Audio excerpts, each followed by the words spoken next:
Telangana college Narayana Rao university of health sciences, BSc MLT, BPT and allied health sciences సంబంధించి phase 2 web option notification ఎప్పుడుంటదని జెప్పి మనం ఈ video లోపల డీటెయిల్‌గా మాట్లాడుకుందాం. అండ్ ఈ ఫేజ్ 2కి ఎవరెవరు ఎలిజిబుల్ అని జెప్పి కూడా డీటెయిల్‌గా మాట్లాడుకుందాం. మనం ప్రీవియస్‌గా Telangana college Narayana Rao university of health sciences సంబంధించి చాలా వీడియోస్ చేసుకున్నాం. అండ్ ఫర్దర్ గూడా ఇట్లాంటి వీడియోస్ చేసుకుంటా ఉంటాం. కాబట్టి మీరు ఒకవేళ మన ఛానల్‌కి కొత్తగా వస్తే మాత్రం డెఫినెట్‌గా సబ్స్క్రైబ్ చేసుకొని మీ ఫ్రెండ్స్ అందరికీ ఈ వీడియోని షేర్ చేయండి. సో, ఫస్ట్‌లీ సెకండ్ ఫేజ్ 2కి ఎవరు ఎలిజిబుల్? అసలు ఫేజ్ 2 ఎప్పుడుంటది? అనంటే అందరికో డౌట్ ఉండొచ్చు. అన్న ఫేజ్ 1 కంప్లీట్ కాలే. ఫేజ్ 2 గురించి ఎందుకు చెప్తున్నావు అని చెప్పి. సో, ఫేజ్ 1 లోపల సీట్ రాదనుకునేటోళ్ళకి అండ్ ఫేజ్ 1 తర్వాత ఫేజ్ 2 ఎంత టైం తీసుకొని పెడతారు అనుకునే వాళ్ళకి సో, ఇదొక క్లారిటీ అన్నట్టు. ఓకేనా? సో, తర్వాత నెక్స్ట్ ప్రాసెస్ ఏముంటది? ఎంత టైం తీసుకుంటారు అనేది మీకు తెలవాలి కదా! So, that's the reason I am making this. And ఇంకొకటి ఫేజ్ 1ల కొంతమంది ఎలిజిబుల్ గారన్నట్టు. లైక్ ఫేజ్ 1ల కొంతమంది కొన్ని మిస్టేక్స్ చేయడం వల్ల సెకండ్ ఫేజ్‌కి ఎలిజిబుల్ కారు. ఆ విషయాలన్నీ గూడా ఇప్పుడు తెలుసుకుంటేనే మీరు ప్రిపేర్డ్‌గా ఉంటరు. ఓకేనా? సో, రెగ్యులేషన్స్ అనేది కొన్ని తెలుసుకుంటేనే best. So, that's the reason నేను చెప్తున్నా. అండ్ అది ఫస్ట్‌లీ ఫేజ్ 2 ఎప్పుడుంటది అనంటే, సో, మనం ఈ వీడియో రికార్డ్ చేసుకునే టైంకి ఫేజ్ 1 అలాట్‌మెంట్స్ అయితే ఇంకా రిలీజ్ కాలేదు. ఓకేనా? ఫేజ్ 1 అలాట్‌మెంట్స్ అయితే ఇంకా రిలీజ్ కాలేదు. నేను ఈ వీడియో రికార్డ్ చేసే టైంకి. ఫేజ్ 1 అలాట్‌మెంట్స్ రిలీజ్ అయిన తర్వాత మనకి రిపోర్టింగ్ జేయడానికి కొంత టైం ఇస్తారు. ఓకేనా? సో, మనకి ఎంత కాదన్నా తక్కువలో తక్కువ మినిమమ్ 2 డేస్ ఆఫ్ టైమ్ ఇస్తారు. కాలేజ్‌కెళ్ళి సర్టిఫికేట్‌లన్నీ సబ్మిట్ జేసి రిపోర్టింగ్ జేయడానికి. Maximum 4 days. ఓకేనా? So, maximum 4 days of time అయితే ఇస్తారన్నట్టు కాలేజ్‌కెళ్ళి రిపోర్టింగ్ జేయడానికి. ఈ అలాట్‌మెంట్ కావడానికి ఎన్ని రోజులు పడతది మరి ఫేజ్ 1 అలాట్‌మెంట్ అని జెప్పి దానికి మనం చెప్పడానికి లేదు. ఫేజ్ 1 అలాట్‌మెంట్స్ అయిన తర్వాత minimum 4 days like minimum 2 days maximum 4 days of time ఇస్తారు రిపోర్టింగ్ జేయడానికి. ఈ రిపోర్టింగ్ అనేది అయిపోవాలి. ఓకేనా? సో, మనకి ఫేజ్ 2 నోటిఫికేషన్ రావాలి అంటే ఫేజ్ 1 రిపోర్టింగ్ అనేది కంప్లీట్ గావాలి. ఓకేనా? ఈ రిపోర్టింగ్ అనేది కంప్లీట్ అయిన తర్వాత నెక్స్ట్ ఓకేనా? సో, ఫేజ్ 1 అనేది కంప్లీట్ అయ్యి, రిపోర్టింగ్ అనేది కంప్లీట్ అయిన తర్వాత నెక్స్ట్ మనకి ఫేజ్ 2కి సంబంధించిన నోటిఫికేషన్ అయితే రిలీజ్ చేస్తారు. College Narayana Rao university of health sciences వాళ్ళు. ఫేజ్ 1 అయిపోయిన వెంటనే చేస్తారా మరి అనంటే, ఫేజ్ 1 రిపోర్టింగ్ అయిపోయిన వెంటనే అయితే ఈ ఫేజ్ 2కి సంబంధించిన నోటిఫికేషన్ అనేది ఇయ్యరన్నట్టు. ఓకేనా? సో, బ్యాక్‌గ్రౌండ్‌లో కొన్ని వర్క్స్ అనేది నడుస్తా ఉంటాయి. ఎవరెవరు జాయిన్ అయ్యిర్రు? ఎవరెవరు జాయిన్ గాలే? ఎన్ని సీట్లున్నాయి? ఎన్ని సీట్లు లెవ్వు? అనే దాన్ని బేస్ చేసుకొని మనకు ఫేజ్ 2 అనేది నోటిఫికేషన్ రిలీజ్ చేస్తారు. ఓకేనా? సో, ఇది ఫేజ్ 1 అనేది కంప్లీట్ కావాలి. పూర్తిగా కంప్లీట్ అయిన తర్వాతనే ఫేజ్ 2కి సంబంధించిన నోటిఫికేషన్ అనేది రిలీజ్ చేస్తారు. College Narayana Rao university of health sciences వాళ్ళు. ఓకేనా? సో, ఈ ఫేజ్ 1 అయిపోయేసరికి ఎంత టైం అయితదన్నది తెలవది. ఓకేనా? అలాట్‌మెంట్స్ కావాలి మనకి.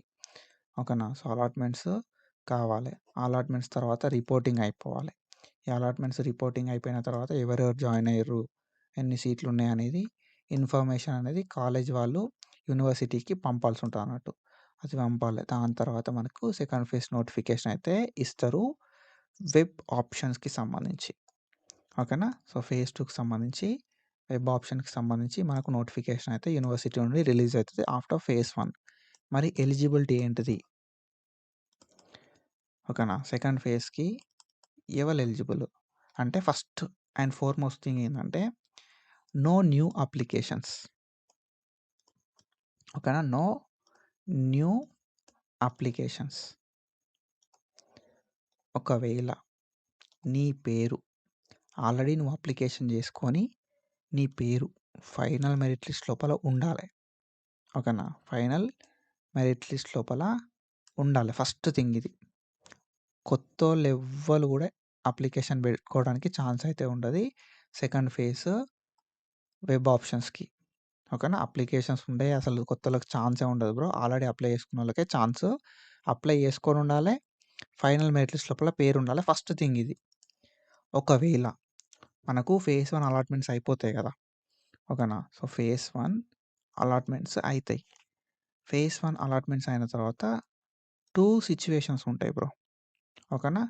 సిట్యుయేషన్ నంబర్ 1 సీట్ అనేది అలాట్ అయితది. ఓకేనా. అలాట్‌మెంట్ అనేది అయితది. సిట్యుయేషన్ నంబర్ 2 అలాట్‌మెంట్ అనేది కాదు. ఓకేనా. ఫేజ్ 1 అలాట్‌మెంట్స్ తర్వాత సీట్ వచ్చినోళ్ళు ఉంటారు. సీట్ రానోళ్ళు ఉంటారన్నట్టు. సో, నేనేం జెప్తా గదా! అంటే ఒకవేళ సీట్ అలాట్‌మెంట్ అయింది అంటే నువ్వు జాయిన్ అయితేనే ఎలిజిబుల్ అయితావు సెకండ్ ఫేజ్‌కి. ఓకేనా. ఫేజ్ 1 లోపల సీట్ అలాట్‌మెంట్ అయితే నీకు ఒకవేళ ఫేజ్ 1లో సీట్ వస్తే సింపుల్లీ నువ్వు జాయిన్ అయితేనే ఫేజ్ 2కి ఎలిజిబుల్. ఓకేనా. సో, ఇది ఇంపార్టెంట్ థింగ్. అండ్ దెన్ ఒకవేళ సీట్ అలాట్‌మెంట్ కాలే అనుకో ఫేజ్ 1ల you are eligible for phase 2. So, ఎవరెవరు ఎలిజిబుల్ అయితారు అనంటే ఆల్రెడీ ఆన్‌లైన్ అప్లికేషన్ చేసుకొని ఫైనల్ మెరిట్ లిస్ట్ లోపల పేరుండి ఫేజ్ 1లో సీట్ వస్తే జాయిన్ అయినోళ్ళు ఎలిజిబుల్ అయితారు.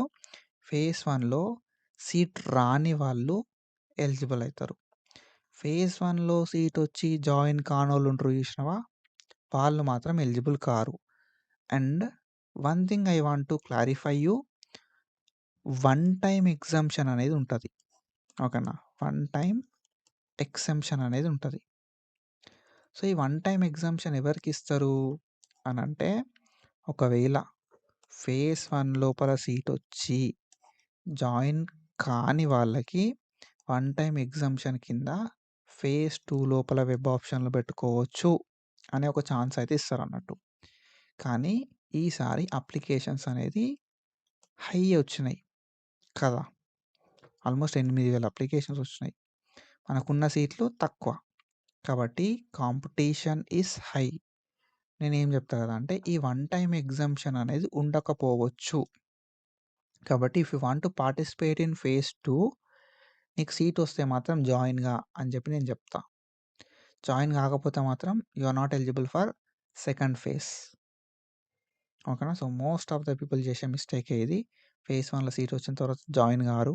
సర్టిఫికేట్‌లో joining is nothing but allotment order download చేసుకోవాలి. ఓకేనా.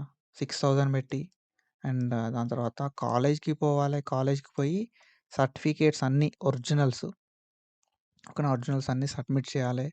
అండ్ ట్యూషన్ ఫీ ఉంటది. ఈ ట్యూషన్ ఫీ అనేది పే చేయాలి. ఇదంతా ప్రాసెస్ అయితేనే జాయిన్ అయినట్టుగా. అలాట్‌మెంట్ ఆర్డర్ డౌన్‌లోడ్ చేసుకున్నా కూడా నువ్వు జాయిన్ అయినట్టుగా కన్సిడర్ చేయరు. కాలేజ్‌కి పోయి ఒరిజినల్స్ అన్నీ సబ్మిట్ చేసి ట్యూషన్ ఫీ అనేది పే చేసినప్పుడు మాత్రమే నువ్వు జాయిన్ అయినట్టుగా నిన్ను కన్సిడర్ అయితే చేస్తారన్నట్టు. కాబట్టి ఒకవేళ ఫేజ్ 1లో సీట్ వచ్చి నువ్వు జాయిన్ కాకపోతే మాత్రం you are not eligible for phase 2.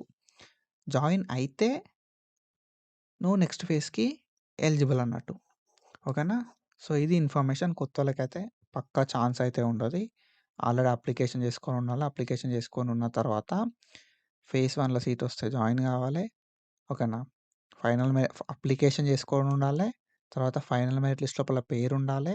దాని తర్వాత ఫేజ్ 1లో సీట్ వస్తే జాయిన్ అయ్యుండాలి. ఫేజ్ 1లో సీట్ రాకపోతే ఏం కాదు. ఓకేనా. సెకండ్ ఫేజ్‌కి డైరెక్ట్ ఎళ్ళిపోవచ్చు అన్నట్టు. సో, ఇది ఇన్ఫర్మేషన్ అర్థమైందని చెప్పి అనుకుంటున్నా. ఇఫ్ ఇట్ ఈస్ హెల్ప్‌ఫుల్ పక్కా హెల్ప్‌ఫుల్ అని ఉంది అని చెప్పి కింద కామెంట్ చేయరి. And that's it for today guys. చిన్న చిన్న మిస్టేక్స్ అవాయిడ్ చేయరి. సో దట్ ఈజీ అయిపోతది ఈ ప్రాసెస్ అంతా కూడా. And do follow us for more content. Thank you so much. Signing of.